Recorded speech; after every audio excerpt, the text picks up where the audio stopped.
موسم چینل سے بات کر رہی ہوں۔ خادم بارہ صاحب یہاں پہ تشریف رکھتے ہیں۔ انہوں نے ایک چھوٹا سا گیدرنگ کیا تھا روزے کے حوالے سے۔ اس کے بعد تھوڑی سی ملاقات کا ٹائم ملا تو میں نے مناسب سمجھا کہ ان سے کچھ سوالات کیا جائے، کیونکہ ان کا سیاسی بیک گراؤنڈ ہے، اور سیاسی بیک گراؤنڈ ہونے کے واسطے اب ایک جو سلسلہ چل رہا ہے ملک میں، سیاسی سرگرمیاں جو چل رہی ہیں، اس کے حوالے سے میں بات کرنا چاہوں گی۔ تو خادم بارہ صاحب، آپ یہ فرمائیے کہ آج کل جو سیاسی سرگرمیاں چل رہی ہیں اس میں عمران خان صاحب کا خاص طور سے جیسا آج کا جو تھا وہ بسم اللہ الرحمن الرحیم۔ آج کل جو جلسہ عمران خان کا ہوا ہے، جو دنیا جلسے میں آئی ہے، ان کے چہرے سے پتہ چل رہا تھا کہ پہلے سے زیادہ لوگوں کو خوشی ہے کہ ہم عمران خان کو ووٹ دیں۔ پہلے بھی عمران خان کا جلسہ ہوا تھا، لیکن اب جو جلسہ ہوا ہے نا، پہلے سے زیادہ لوگوں کے چہروں پہ خوشی تھی کہ اب ہم عمران خان کو ووٹ دے کر ہمیں بہت خوشی ہوگی۔ اب میں نے جو عوام دیکھی ہے عمران خان کے پیچھے، تو بہت جذباتی تھی، اور لوگ کہہ رہے تھے کہ اب دوبارہ حکومت آئی عمران خان کی تو اگر الیکشن ہوئے تو ہم عمران خان کو ووٹ دیں گے، نہ کہ ہم دوسری جماعتوں کے دیں گے۔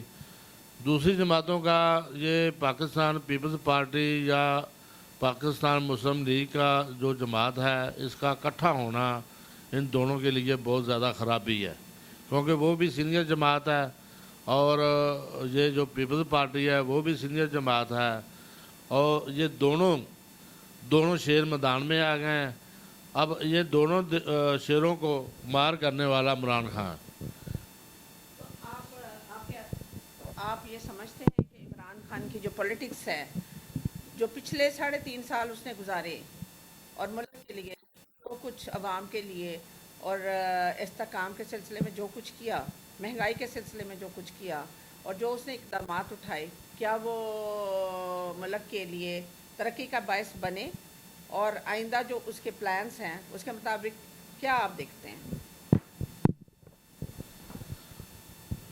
میں نے جو چیز دیکھی ہے نا 3.5 سالوں میں، عمران خان جو پہلے سیاستدان نہیں تھا، اب عمران خان سیاست میں آیا ہے، اس کو دشمن کا یا حکومت چلانے کا کسی قسم کا کوئی علم نہیں تھا۔ اب عمران خان کو بہت زیادہ تجربہ ہو گیا ہے۔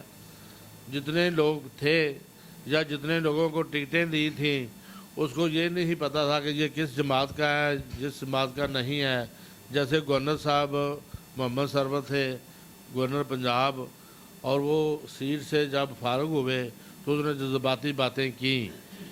جب جذباتی باتیں سن کر ہم نے دیکھا کہ یہ عمران خان کا صحیح آدمی نہیں تھا، اور یہ اندر سے اندر عمران خان کو حکومت کے خلاف تھا۔ اسی طرح عمران خان کو بھی نہیں پتہ تھا کہ ہمارے ساتھی جو تھے وہ کس طرح کے ہیں، کس طرح کے نہیں ہیں، لیکن کام اور مطلب کے ہی سارے ساتھی تھے عمران خان کے۔ اب عمران خان کی جب حکومت آئے گی نا، تو وہ یہ جو مہنگائی ہے، یہ سلسلہ جو چلا ہے، یہ انشاءاللہ تعالیٰ وہ کامیاب ہوگا۔ اور جو دوسری جماعتیں ہیں، عوام کا جو ذہن تھا، معیار نظر آ رہا تھا، وہ آئندہ سالوں میں جب الیکشن ہوں گے تو عمران خان زیادہ ووٹ لے گا، اور انشاءاللہ تعالیٰ جتنے بھی لٹیرے تھے، ملک کرامت جیسے لوگ، جو جب وہ جلسہ آیا ہے تو ملک کرامت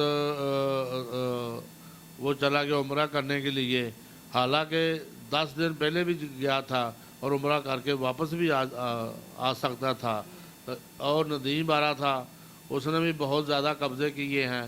اور ان جیسے لوگوں کو امید ہے کہ عمران خان آئندہ ٹکٹ نہیں دے گا، اس واسطے کہ انہوں لوگوں نے ہی ناکام کیا ہے، اور انہوں نے عوام کے لیے کوئی کام نہیں کیا۔ ایک وزیر اعظم بنتا ہے تو وہ خود تو نہیں سارے کام کر لیتا، لیکن اس کی کابینہ کام کرتی ہے۔ اس کی جتنی کابینہ تھی وہ اس کے خلاف تھی، اور اس کو یہ بھی نہیں پتہ چلا، انٹیلیجنس کا نہیں پتہ چلا کہ ہمارے ممبر جو ہے نا وہ دوسری جماعتوں سے شامل ہو رہے ہیں، اور یہ جو شامل ہوئے ہیں ان کا اپنا معیار ختم ہو چکا ہے۔